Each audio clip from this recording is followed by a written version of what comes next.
अस्सलाम वालेकुम। आज के इस लेक्चर के अंदर हम बात करने जा रहे हैं स्ट्रक्चर ऑफ एटम। ओके, तो न्यू चैप्टर 9th क्लास का केमिस्ट्री का स्टार्ट करने जा रहे हैं, जिसका नाम है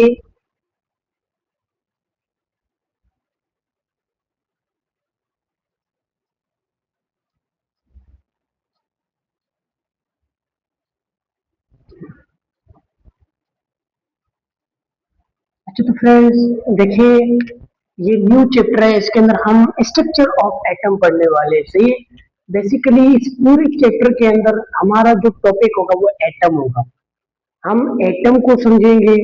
सही है। फिर एटम कैसे बना हुआ है, स्ट्रक्चर उसका कैसे है, और एटम के ऊपर बहुत सारे साइंटिस्ट ने क्या क्या थ्योरी पेश की, क्या क्या उन्होंने अपने मतलब मॉडल्स पेश किए, उन मॉडल्स को भी हम देखेंगे इस पूरे चैप्टर के अंदर। उससे पहले हम आज जो है वो सिर्फ और सिर्फ ये क्या करेंगे, डिफिनेशन ऑफ एटम। क्लियर है भाई। आज के इस लेक्चर के अंदर हम डिफिनेशन ऑफ एटम करेंगे, यानी डिफिनेशन करनी है हमें एटम की, क्योंकि हम एटम को समझेंगे तभी हम देखेंगे मजीद जाके उसके डिटेल के अंदर, मजीद हम जाएंगे, इसको समझ सकेंगे। तो आ जाए स्टार्ट करते हैं इसको। दोस्तों, एटम क्या होता है भाई? देखिए, पहले भी मैं आपको बता चुका हूँ, पिछले लेक्चरों के अंदर भी मैं आपको बता चुका हूँ, छोटे से छोटा पार्टिकल जो है वो एटम कहलाता है। छोटे से छोटा जर्रा, यानी मैं ऐसे तो मैं डायरेक्ट डेफिनेशन नहीं लिख सकता, ऐसे तो मैं डायरेक्ट आपको किसी को कह नहीं सकती कि भाई छोटे से छोटा जर्रा। इसकी प्रॉपर डेफिनेशन जो मैं आपको बताता हूँ वही ना आपने याद रखनी है। What is atom? आप कह सकते हैं कि एटम इज अ फंडामेंटल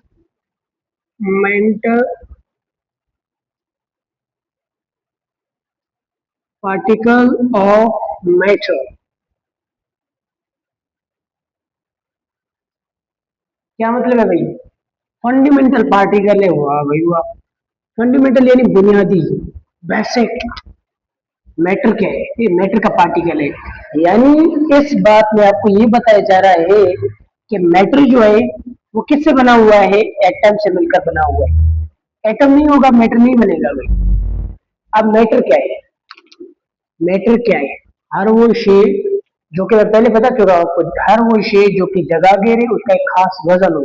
जैसे कि आपके पास वाटर भी एक मैटर है, गैसेस भी आपके पास मैटर है, जितने भी सॉलिड वगैरह होते हैं वो भी आपके पास मैटर होते हैं। क्लियर है भाई? अच्छा, देखिए, एक बात आपने आज याद रखनी है, एक बात तो लाजमी याद रखनी है।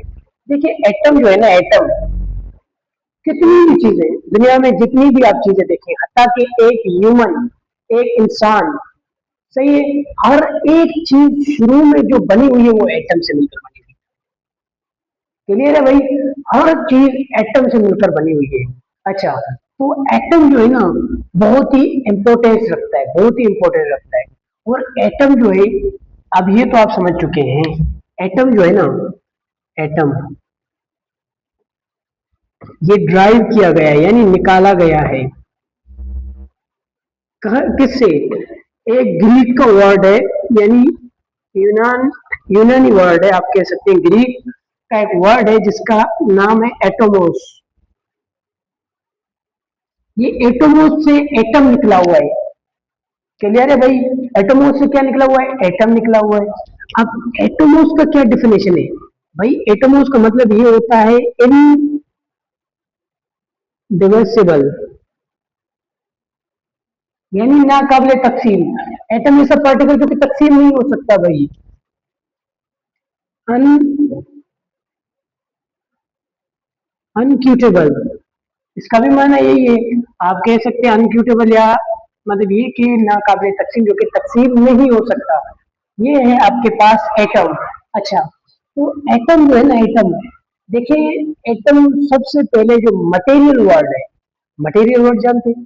मटेरियल्स क्या होते हैं? जो कि मटेरियल्स होते हैं, एटम, एटम भी एक मटेरियल है, आप समझ सकते हैं।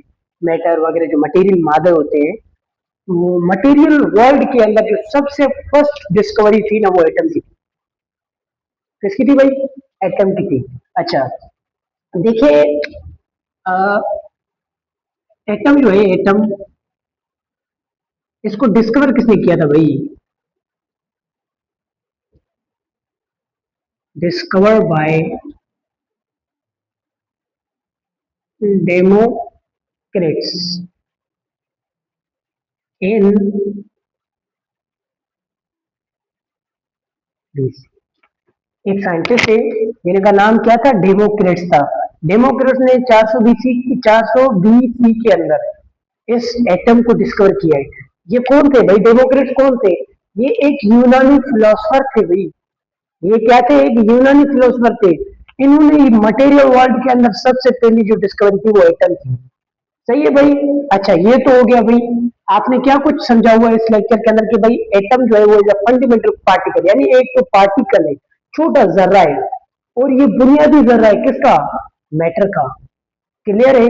अच्छा, इसके बाद आपने ये भी समझा हुआ है कि एटम किससे निकला हुआ है। सही है, एटम को डिस्कवर किसने किया है। एक लास्ट चीज है कि एटम जो है वो बना किससे है भाई। देखिए एटम जो है वो सब एटम,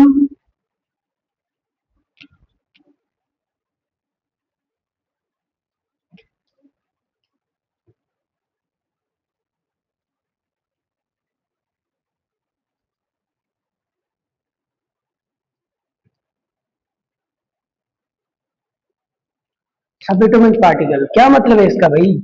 ये कह रहा है कि एटम जो है वो बना हुआ है किससे, सब एटॉमिक पार्टिकल से। यानी ये एटम जो है मजीद 3-4 पार्टिकल से मिलकर बना हुआ है। क्या मसला है भाई।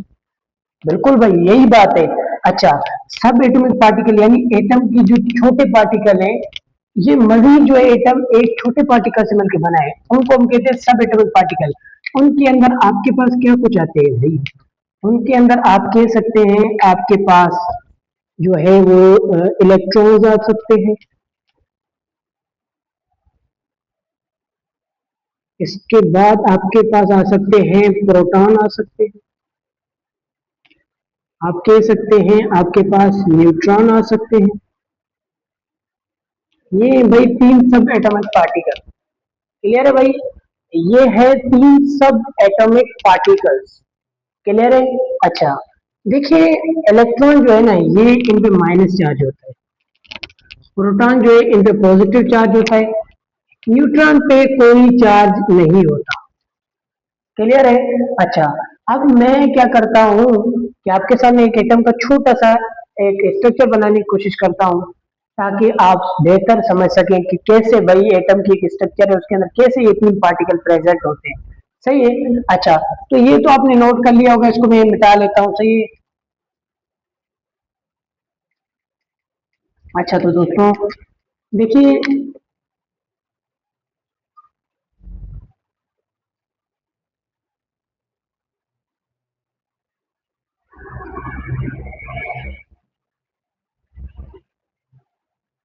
अच्छा मैं क्या कर देता हूँ, सॉरी मैं थोड़ा इसको छोटा कर लेता हूँ, थोड़ा इसकी शेप को थोड़ा,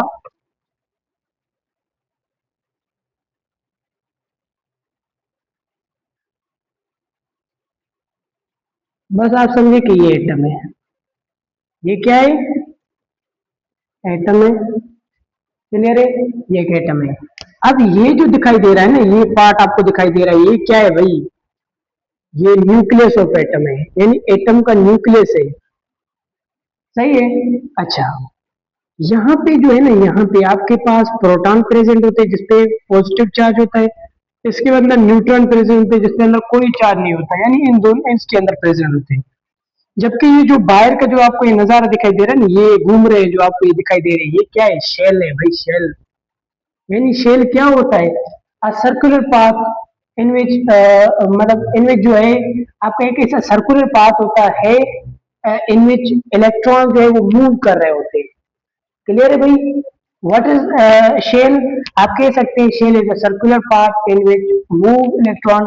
ओके, इलेक्ट्रॉन जो है उनके ऊपर मूव कर रहे होते हैं, ये शेल होते हैं। तो ये शेल की बड़ी टाइप्स होती है, वो आगे आप अक्सर पढ़ते जाएंगे। अच्छा, इन शेल के ऊपर क्या होते हैं, इलेक्ट्रॉन्स। इनकी शेल के अंदर सब शेल होते हैं, सब शेल के अंदर वो एक अलग कंसेप्ट है। फिलहाल तो आपने ये समझना है कि यहाँ पे जो है आपके पास क्या है, इलेक्ट्रॉन्स होते हैं। यहाँ पे इलेक्ट्रॉन्स होते हैं। सही। अच्छा, तो ये हो गया आपका एटम। देखिए दोस्तों, आज के इस लेक्चर के अंदर हमने क्या कुछ देखा है, स्ट्रक्चर ऑफ एटम। सही, हमने आज के लेक्चर के अंदर सिर्फ और सिर्फ क्या किया है, डेफिनेशन करी है भाई। हमने हमने क्या किया है कि एटम की डिफिनेशन की कि एटम क्या होता है, एटम को किस से निकाला गया है। सही है, बेसिकली एटम को डिस्कवर कैसे किया गया, उसके स्ट्रक्चर में हमने थोड़ा कुछ देखा है कि भाई ये चीजें प्रेजेंट है। सही है, ये चीजें प्रेजेंट है, प्रोटॉन, न्यूट्रॉन एंड इलेक्ट्रॉन। सही है भाई। तो अब नेक्स्ट लेक्चर में हम देखेंगे कि कैसे भाई बहुत सारी थ्योरीज पेश की गई एटम के ऊपर। तो इसीलिए ये बेसिक था, इसलिए ना इस लेक्चर में ना आपने बिल्कुल ही क्लियर कर देना है, कवर करना है। जब आप इस चीज को कवर कर लेंगे तो आप आगे मजीद बेहतर अंदाज में समझते जाएंगे। तो नेक्स्ट लेक्चर के लिए हमारे चैनल को सब्सक्राइब करें और वीडियो को लाइक करें। शुक्रिया।